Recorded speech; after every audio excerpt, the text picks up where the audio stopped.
ଜାନୁଆରୀ 19 ତାରିଖ ବଡ଼ବିଲ ସ୍ଥିତ bank of ମହାରାଷ୍ଟ୍ରରୁ ଗୋଟେ ଡକାୟତି ହେଇଥିଲା, ଯେଉଁଥିରେ କି ପାଖାପାଖି 4.5 ଲକ୍ଷ ଟଙ୍କାର କ୍ୟାସ୍ ଆଉ 7 କେଜିର ସୁନା ଲୁଟ୍ ହେଇଥିଲା।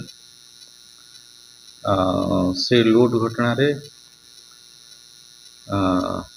ପୂର୍ବରୁ ଆମେ 3 ଜଣ ଅଭିଯୁକ୍ତଙ୍କୁ ଆରେଷ୍ଟ କରିସାରିଥିଲୁ। ତାଙ୍କ ପାଖରୁ 2ଟା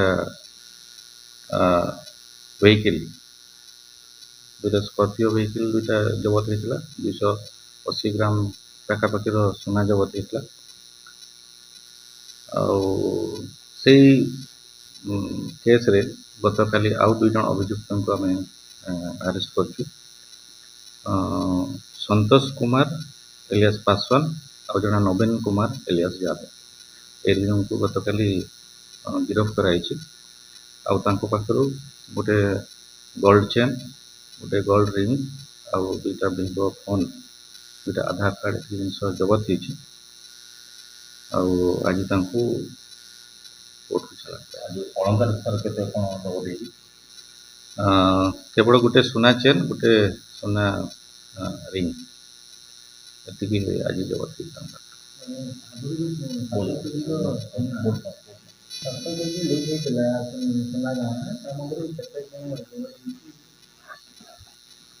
ସେଠୁ ଲୁଟ୍ ହେଇଥିଲା ସୁନା, ସେଥିରୁ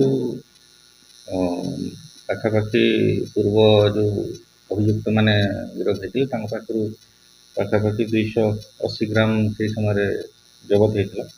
ଆଉ ଏବେ ଏଇ 2 ଜଣ ଯେଉଁ ଗିରଫ ହେଇଛନ୍ତି ତାଙ୍କ ପାଖରୁ ଗୋଟେ ସୁନା ଚେନ୍ ଆଉ ଗୋଟେ ସୁନା ରିଙ୍ଗ। ଆଉ ବର୍ତ୍ତମାନ ସୁଦ୍ଧା ଆମେ 6 ଜଣଙ୍କୁ ଗିରଫ କରିଛୁ।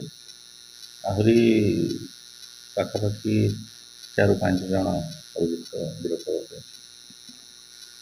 ଆଉ ଯେଉଁ ଶିବୁ କୁମାର ଯିଏ ପୂର୍ବରୁ ଆରେଷ୍ଟ ହେଇଥିଲେ ତାଙ୍କ ପାଖରୁ 20,000 ଟଙ୍କା କ୍ୟାସ୍ ରିକଭରି ହେଇଥିଲା।